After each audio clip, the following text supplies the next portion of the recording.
ஆனால் இந்த அளவுக்கு பண்ணுவாங்கன்னு நான் எதிர்பார்க்கவே இல்லை. ஜனவரி 23 கொடிஷாவுக்கு போயிருந்தேன். ஏன்னா அங்கே தான் அந்த ஈவெண்ட் நடந்துச்சு. என்ன ஈவெண்ட்னா NVIDIAவோட RTX AI PC Day. காந்திபுரத்தில் எந்த பஸ்ஸில் ஏறுதுன்னு தெரியாமல் ஒரு பஸ்ஸில் ஏறி கொடிஷியாவில் இறங்கும்போது அது 93வது வண்டின்னு பார்த்தேன். இதில் என்ன ஒரு பிரச்சனைனா, நான் அதற்கு கொடிஷியா போனதே இல்லை. இறங்குற இடத்துல ஆட்டோக்காரில் இருந்தாங்க. அவங்கள்ட்ட ரூட்டு கிட்ட உள்ளே போயிட்டேன். அங்கே போய் எந்த ஹாலுக்கு போகிறதுன்னு தெரியல. செக்யூரிட்டி அண்ணன்ட்டு கேட்டேன். அவர் ஹால் ஏக்கு போன்னு சொன்னார். போகிற வழியிலே அந்த போர்டு இருந்துச்சு. உள்ளே போகும்போது சரியான கூட்டம். பாதி கூட்டம் அங்கே தான் வந்துச்சு. பிராண்டிங்லாம் நல்லாவே பண்ணியிருந்தாங்க. சரி, நான் உள்ளே போகும்போதே உள்ளே போகலாமான்னு கேட்டால் 3 மணி ஈவெண்ட்டுக்கு 3 மணிக்கு விடலண்ணா, வேற எப்போ விடுவீங்க அப்படின்னு கேட்க ஆசையாக தான் இருந்துச்சு. ஆனால் கேட்கல. பக்கத்துலேயே நிறைய ப்ரோக்ராம்லாம் நடந்துச்சு. இது என்ன ப்ரோக்ராம்னு தெரியல, தெரிஞ்ச கமெண்ட் பண்ணுங்க. சரி, பின்னாடி திரும்பி பார்த்தா எல்லாம் உள்ள விட்டுட்டு இருந்தாங்க. உள்ள நான் என்ன எக்ஸ்பெக்ட் பண்ணி போறனோ அது எல்லாமே கரெக்டாக இருந்துச்சு.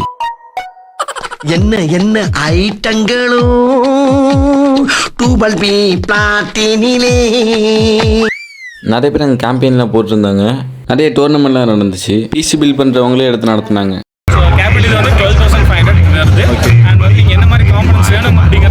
பார்த்தீங்களா, அந்த கேபினெட் மட்டும் 12,500 GPU எதுக்கு தேவை, எந்த மாதிரி விஷயத்துக்கு AI டெவலப் ஆகிட்டு இருக்கு, அதை பற்றிலாம் விஷுவல் போட்டு காட்டினாங்க. நான் போனதுலேருந்து இவங்க விளையாண்டுட்டே இருக்காங்க. விளையாடுறாங்களா இல்லை என்ன பண்ணுறாங்கன்னே தெரியல.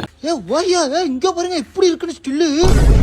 ஒரு வழியாக ப்ரோக்ராமை ஸ்டார்ட் பண்ணிட்டாங்க. நான் இந்த வீடியோ ஸ்டார்ட் பண்ணும்போது ஒன்று சொல்லியிருப்பேன், இவர் தான் ஷார்ப் தமிழ் கேமிங். அதுவும் இல்லாமல் நிறைய கண்டென்ட் கிரியேட்டர்ஸை பார்த்தேன். பார்த்தீங்களா எவ்வளோ கஞ்சதனமாக கத்துறாங்கன்னு. நல்லா தான் போயிட்டு இருந்துச்சு. திடீர்னு கூட்டத்தில் ஒரு சலசலப்பு. யாருன்னு பார்த்தா மங்குனி கேமர்ஸ்.